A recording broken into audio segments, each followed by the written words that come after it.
Okay, I did it. First try. We are going to talk today about branding for social media. This is one of those areas where I know it's so super important. I completely just hopped out of what I was showing you. There it is. Okay. What happened? I was so professional and now I'm not. Can y'all see my screen? Yeah. Yes. Okay, awesome. Um, so I have started on social media. It's been actually about a little over a year now since I jumped over and said, okay, Instagram is the way for me to grow my business. And when I jumped in, I had no idea what I was doing, but I knew that many other women made it to the top of their company just by showing up on social media and adding value to people. So my goal was to just add value. Unfortunately, I didn't know what value I had to offer, which is a very common problem for us women. We do all this work, we care for our families, and then when we evaluate what value we have to offer people, like, I don't know, my life is boring. I don't do anything. I don't leave anywhere. What am I supposed to, what value do I have? So it's in these like moments where we kind of get quiet and think about what interests us that we can talk about what value we have to offer people. And don't sell yourself short because sometimes the value that we offer is literally just entertainment of our life. So one of the first things I tried to do when I launched my social media was to talk at people. You know, they call it the talking head, where I just told people this is gut health and this is what's important. No one watched my stuff. My views would be like 50 people. And it was just that was it. And it was terrible. It was not it was not great. And I was like, how do I go viral? How are all these other people going viral? And so I started just first looking at what other people were doing and copying them. But also, I started to look at what stopped my scrolling when I was there on social media. What makes me stop?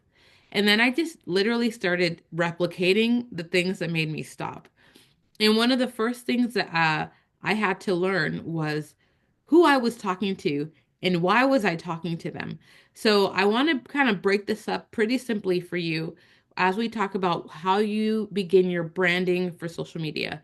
And even just recently, I've made it to the next level where you see my little logo lady there, the lady with the hair. I'm like, you know what, this is me. Got my bun. Um, and I was thinking like literally, what is my logo? Like, oh wait, literally almost confident mom. I put my hair up and I get it done, whether I think I know what I'm doing or not. So let's keep talking about it. So first, we're going to talk about clarifying your brand identity. So these are things. Feel free to screenshot this or write it down. But I want to dive into this before you start posting. It's really important to understand what is your goal when you're posting. What is your message? Are you hoping to empower moms? Are you hoping to share faith-based wellness? Are you trying to homeschooling? The core message? Like if you're homeschooling, why are you homeschooling? If you're showing recipes, why are you showing recipes? We want to understand why we're sharing the content that we're sharing, because that's going to really fine-tune our message, especially in the captions. Core values. What values drive your content? So, are you focused on being authentic? Are you focused on being educational? Are you focused on empowering? What is the value that is driving? Is your value being entertaining, funny? You know, what is it that, yeah, like, what is it that is making you show up? Again, this is going to tune how you look on your content. Audience, who are you speaking to? Um, we want to define the ideal followers lifestyle and maybe the struggles or aspirations. What problems are you, if you're trying to talk to other mommies that are maybe just starting homeschooling, what problems are they facing? Probably figuring out what curriculum to use, how much time is too little learning time, how much is too much learning time, what should learning time look like? Should it be at a table? Should it be outside? So these are all problems that say if we're talking about a homeschooling mommy, that's what she's dealing with.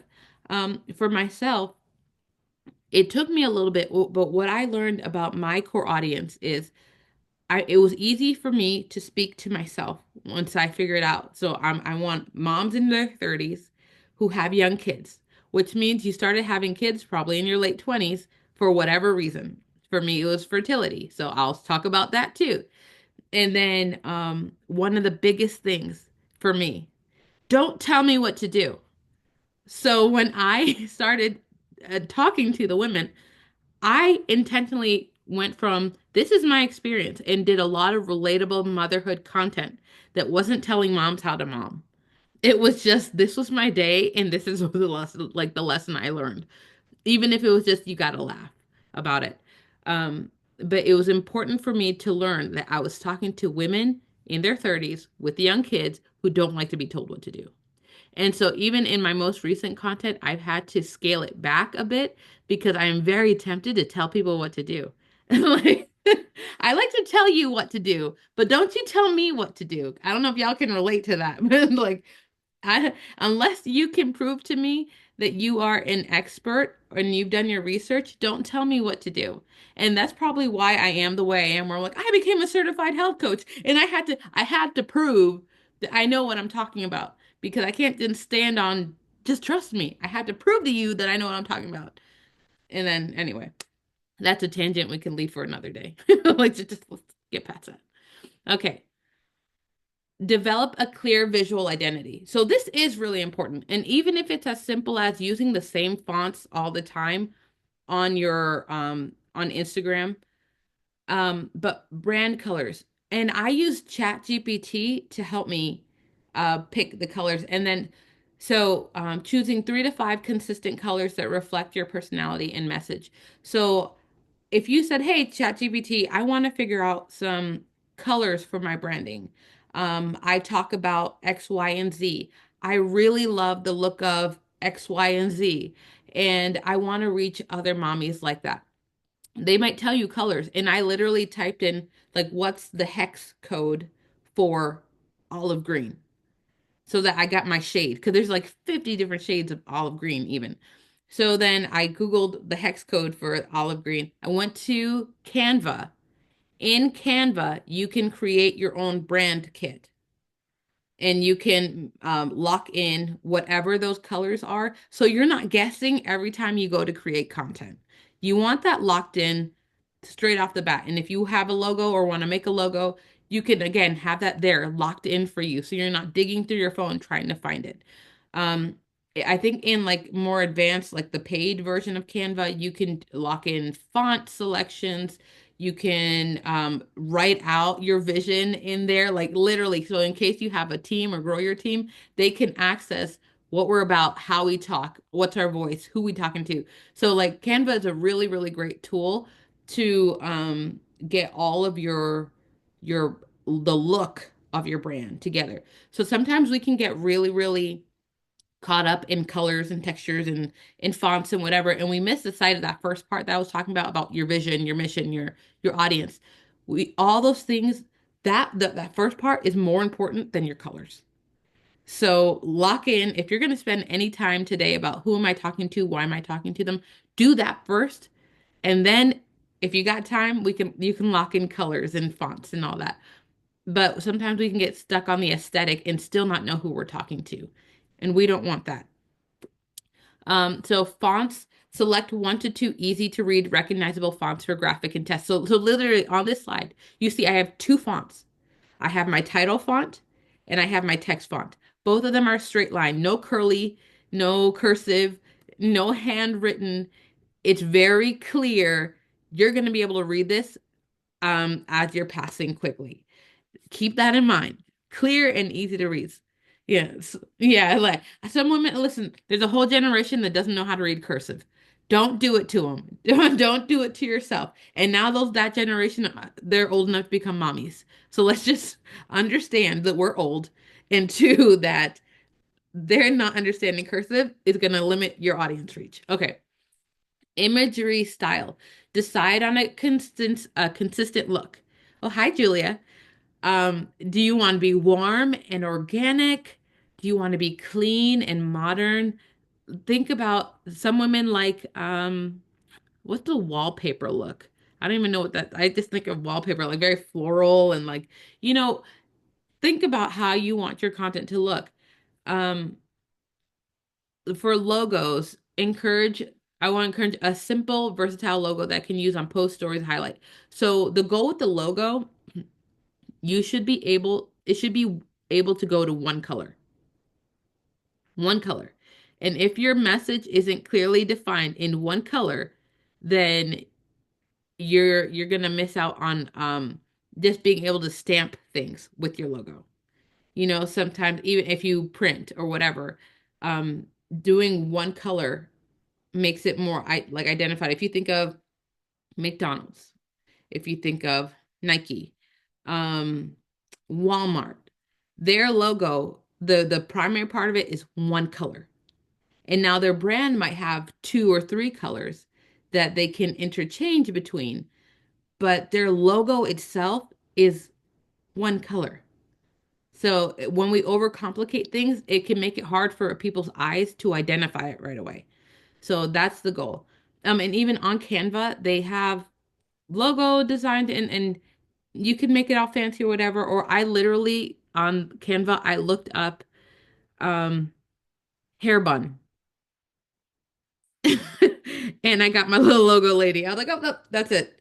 And I intentionally looked for a lady with curly hair because they did have straight haired ladies. I'm like, that's not me. So there's so many ways. And altered her color a little bit to match my brand. Okay. So, and again, these are all those fun extra things that you can do after you work through who am I talking to, why am I talking to them, and the voice that I want to use. Okay. So, this is a part that's super important. Craft a compelling Instagram bio. Um, at the top, so the bold part of your profile, they call that the nameplate, and that is searchable.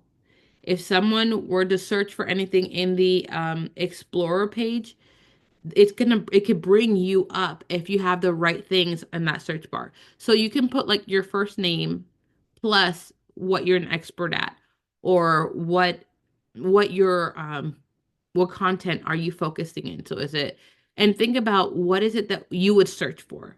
And you can again use ChatGPT, like what are some search things in regards to homeschooling, or what's the most commonly searched topics about motherhood, and see what words are being used most commonly when ladies are searching.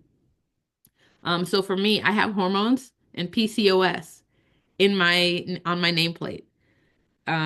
And then in my bio, I have my certified health coach because I most people aren't searching for certified health coaches, but I want them to know that I have some kind of credential.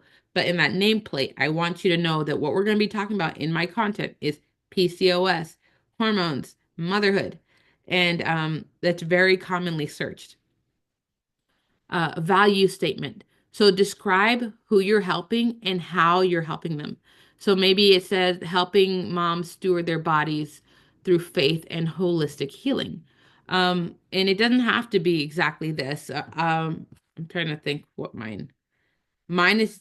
I went from a few phrases and I just recently updated again. Okay.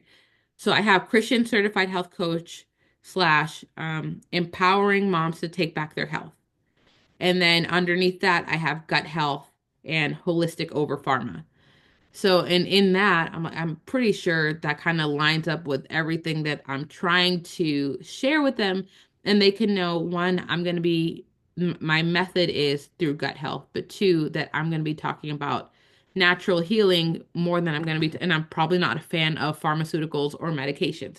So, if you don't like that, you probably should walk on. Um, but just make it super simple. Um, Less about you and more about the value you're offering people. It's unfortunate, it really is, but I guess we're all like this. Of like, if you're like Mama Five loves walks on the beach and puppies, it's not gonna, that's not gonna draw as many followers. And here's the thing, that a trick that I had learned. There are people that go viral but don't gain followers because their bio didn't hook them. So one of my first, it wasn't even viral. Well, it was viral to me. Okay.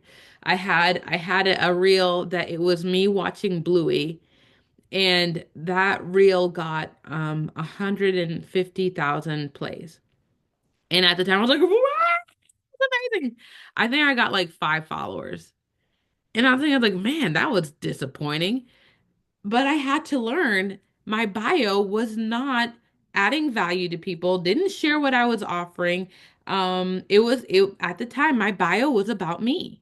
It was about my life.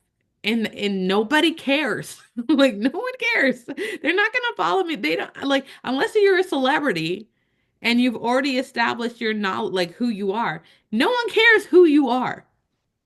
They just don't.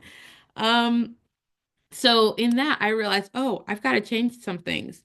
And then my other one, it was a long time. It was several months later. Then I had a reel that went viral again. This time really went viral with like 5 million plays or something at some point.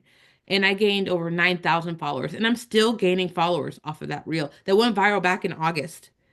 Like people are still following me. And now I have another reel that has about 50,000 plays that I wasn't expecting it to. But anyway, you would think I'm like, oh no, he's amazing. No, I'm really not that amazing. These are like months going on in between these like viral reels. But I've probably gotten 2 or 300 followers from that reel. And people like I'm like, what is even happening? People are yesterday I got 15 from that reel. And I was like, I don't know who these anyway. But it's the change in your bio that shows value that you're offering them. That don't minimize what your bio can do for people, what will hook. And I actually cut out the part that offered like a freebie. I People aren't going to my link in bio. People, it's like there's another shift happening that earlier last year, the link in the bio was a big thing. Offer your freebie. It's a big thing. I'm not seeing that as much.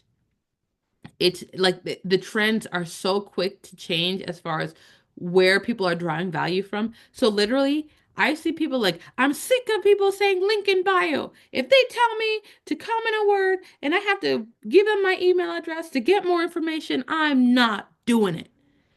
And so, like, it's wild, right? So, like, they want you, if you give them whatever information, just give it to them. Just give it, just here, blah. It's all here in the caption. You want this recipe? Here, take it. If you want a prettier version, then you can comment the word. But here, take this content. So just know, because this is the call to action, a link to a lead magnet, a resource, or a main offer. Literally, if someone comments the word for me, I am sending them a graphic. Like, here, take it. Now, I'm not saying it's the best thing. I'm not saying I'm the pro at it, but I know that a lot of these lead magnets and stuff, give me your email address to do this. If there's more than 2 steps, you lost them anyway.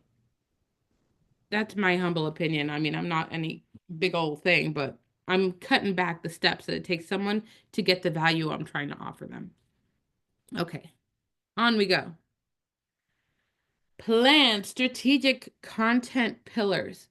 So pick 3 to 5 consistent topics that align with your brand. For example, a personal story, and this is big, your testimony, your story, especially about Plexus, where you are, how you got there, what led you to get started on your wellness journey. That's value, especially if you can make it relatable. Other moms struggle with mom rage. Don't be shy about it. Other moms struggle with being self-conscious about their belly fat. Don't share that.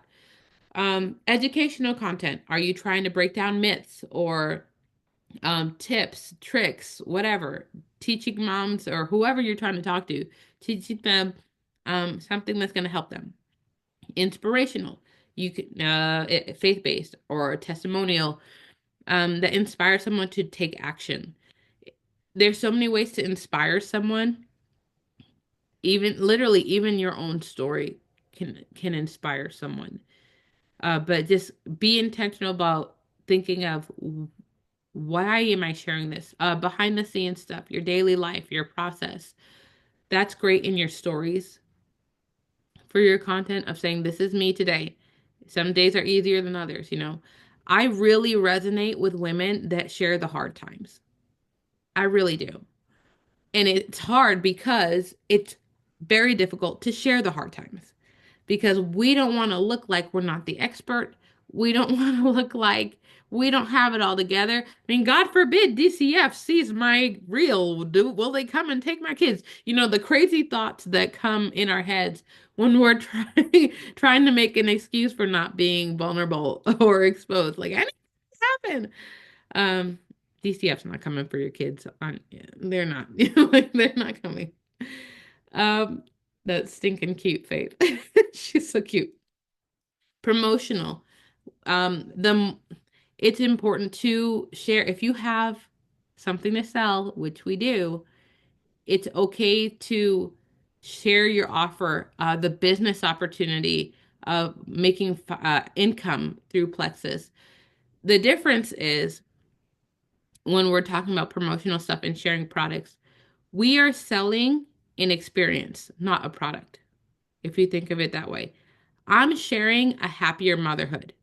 I'm selling energy through the hard days. I'm not selling plexus. You know what I mean? Like it's that, hey, the product I have for you is loving your motherhood and not just surviving your motherhood. And when you keep that in mind, that we're not just sharing graphics from corporate of like, hey, look at my pink drink. Oh, yeah, look at this another sale, and then we put a collage together and we sell. That's let corporate do that. But for you and your audience, that's not gonna do it. That's just not gonna fly. Okay. So I know I've already shared a lot of information and I have one more slide, I think. But the main thing is we're just trying to get focused. Where the goal with all of this is to understand who I'm talking to, why I'm talking to them, and what value I can offer them.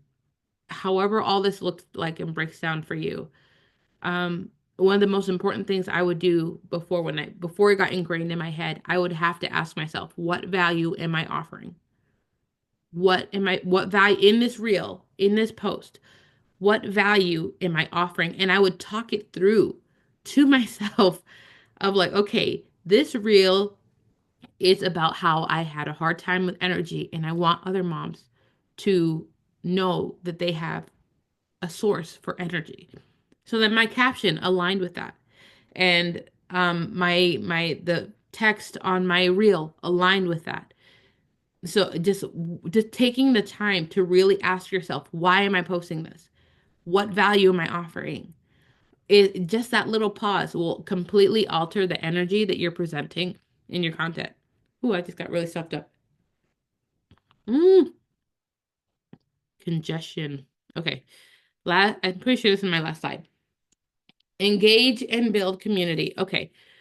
So we want to have consistent posting schedules. Um, it says this is recommend consistency over volume. Okay. So what that means is more than just saying, some days I post 2 times a day, sometimes I post 5 times a day, some weeks I post 8 times a week. Okay, that's a lot. The goal is to just show up consistently. We want consistency over I don't want you to have your stories full with 25 slides one day and then for 3 days you don't show up. Like we want to have that set of like, okay, I'm going to have a reel 3 times a week. I'm going to do a carousel 2 times a week. And in my stories, I'm going to show up at least once a day, every 24 hours, or 3 times, 3 slides in 24 hours. Like, make it simple for yourself. And especially in the beginning, in my stories, and I mentioned this the other day, my stories was I knew I was going to say a good morning. I was going to have an afternoon of like whatever the day was doing. Plexus, good night. And I did that for months. Good morning, afternoon, plexus, good night.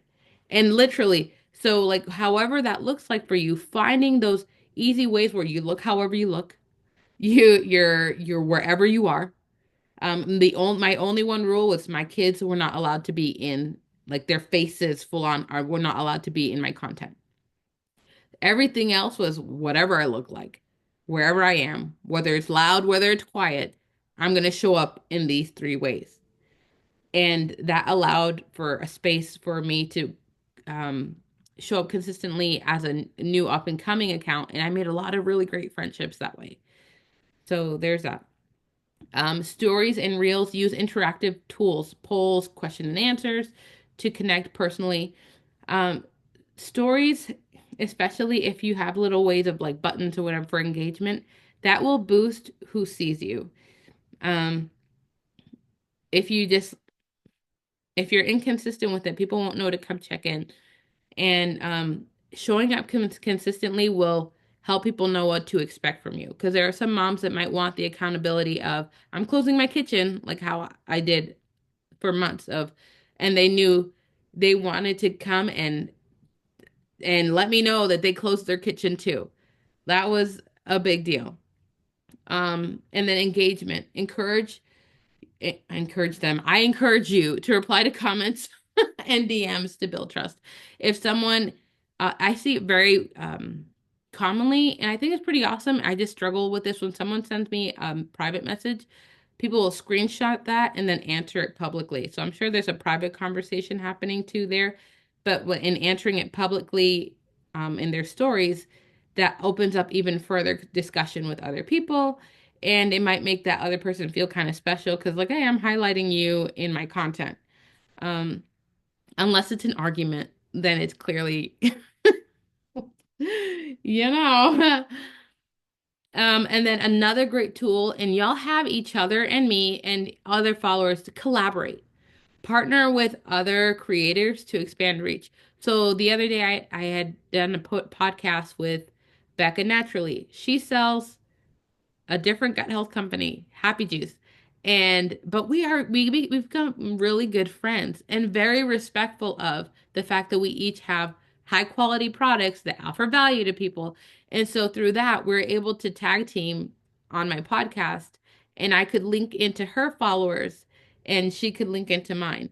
And so the value I'm offering my followers is that Becca has a wealth of knowledge when it comes to holistic healing and outside of Happy Juice and Plexus, other ways for mommies to support their families. That's free value I'm offering my followers. So all of a sudden, because I've linked women to her, I'm adding value to my team. And you can do that. You can be bold, you can be courageous. And if honestly, if someone say skipped over me and chose Happy Juice for me doing that, they weren't meant for me anyway. And so to have that self-confidence to know I don't have to be afraid about collaborating with other creators because the women that were meant for me are going to be with me. I've had women say, I had to work with you. Even though I have a friend who does Plexus, I need to work with you. And just same product, but you're special. Each and every one of you have a unique way of showing up and being present for your community. And so if you have that confidence of knowing I can link up with other mommies, other creators to create beautiful content, to offer value to people, at that point, I don't have to be nervous about whether people buy from me. What goes around comes around. What you reap what you sow. And so like I firmly believe there's enough people out there for each and every one of us to make it to the top of our companies, to make an income for our families, to give boldly, to be generous, and we can just offer what we have. No worries. They say no gatekeeping. That's the lingo now. We're not gatekeeping. We're just offering that value. Okay, so I have about 3 minutes left. So if anyone has any questions, I'm gonna stop the recording and we can chat about it. Otherwise, we have our group chat. So let me stop the recording. Thanks for watching, y'all. Stop. That's a share. I did that wrong. I did that wrong last time too. Here we go.